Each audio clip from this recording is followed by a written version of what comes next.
So let's talk about trust. We're going to dive into how it works, why getting betrayed can feel so completely blindsiding, and most importantly, how we can all build a smarter, stronger emotional firewall to protect ourselves. You ever felt that gut punch of betrayal?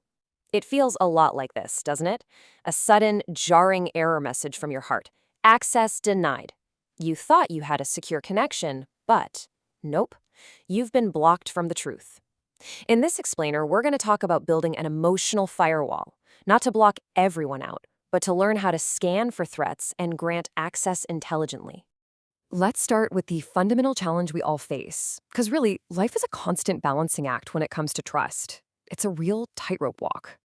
I mean, you know the deal. If you lean too far one way, you become cynical, suspicious, controlling. You build these walls so high that nobody can get in.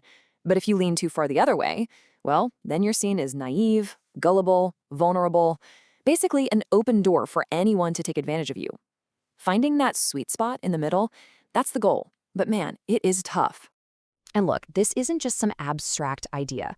This quote from a woman named Laura in a Psych Central article, it just captures that devastating aftermath of misplaced trust perfectly. Her entire world was shattered, and it made her question not just her husband, but her own judgment, the very idea of being a trusting person. It's a pain that is all too real for so many people. So why do we end up in situations like Laura's? To really get it, we have to look at how our own brains are wired. And it turns out, our default setting is often switched to trust. There's actually a term for this. Sociologists call it generalized trust. It's our basic baseline assumption that, for the most part, people can be trusted. And this is actually what makes society work, right? We trust that other drivers will stop at red lights, that the person making our coffee has washed their hands. It's a cognitive shortcut that just keeps the world from grinding to a halt. The psychologist Daniel Kahneman has this great breakdown of our thinking into two systems. System 1 is our autopilot. It's fast, it's intuitive, and it doesn't really ask questions. It just accepts things at face value. Then you have System 2. That's your manual override. It's slow, analytical, and takes a lot of effort. And because System 2 takes so much energy, we spend most of our lives running on System 1, which just defaults to believing what we're told. And get this, our System 1 thinking gets supercharged by these things called cognitive biases. The positivity bias, for example, makes us assume that most people are fundamentally good and honest. Then you've got confirmation bias, which makes us look for and accept information that confirms what we already want to believe, like, say, the belief that our partner is totally faithful. These two biases work together to basically lower our emotional firewall. Okay, now this next part, this is where things get really counterintuitive. There's this surprising little glitch in how we think gullibility works. Just think about this for a second. We all know the saying, what doesn't kill you makes you stronger. We kind of assume that going through tough times, maybe even getting betrayed, it makes you wiser, less likely to be fooled again. But what if that's just plain wrong? Yeah, this one's a shocker. Research from the University of Leicester found the exact opposite of what we'd all expect. Experiencing repeated hardship doesn't necessarily toughen you up. In a lot of cases, it can actually make you more gullible. And the why behind this is just crucial.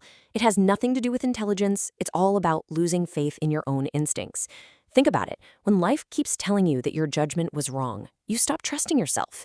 That self-doubt makes you way more vulnerable to someone else's influence because you no longer believe your own internal alarm system is working right. And the roots of this vulnerability, man, they go deep. We're talking all the way back to childhood. Something called attachment theory explains that our very first bonds with our caregivers create these internal working models for all of our future relationships. If you had a secure attachment, you probably learned healthy ways to handle your emotions. But an insecure attachment, well, that can make it really hard to regulate your emotions, which just makes you more vulnerable as an adult. Okay, so knowing all of this, our brain's defaults, our biases, our deep-seated vulnerabilities, how do we protect ourselves without becoming totally cynical? Well, we start by learning to recognize the red flags. Think of this as upgrading your emotional firewall's software. All right, red flag number 1, when someone demands trust instead of earning it. They expect you to just snap back to that blind trust you had before anything went wrong. They might even make you feel guilty for having doubts in the first place. But listen, healthy trust is never blind. It is built on a solid foundation of consistent, observable actions, period. Next up is the toxic duo of blame shifting and gaslighting. This is when they twist the whole situation around to make their betrayal somehow your fault. You know, if you had just met my needs, or you're always so angry. They manipulate you until you start questioning your own sanity.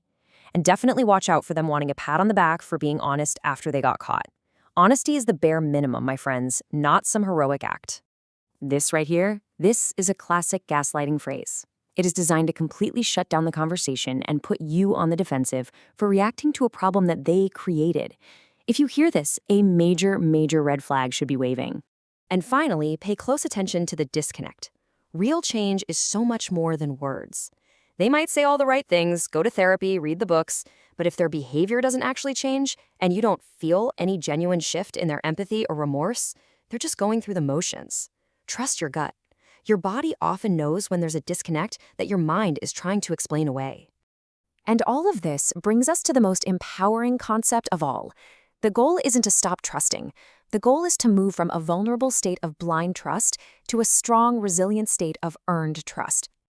Blind trust. This is what gets us into trouble. It's just an assumption, a hope, given without any real evidence. It's the kind of trust that ignores red flags because we're afraid to rock the boat or because we've put the relationship up on a pedestal.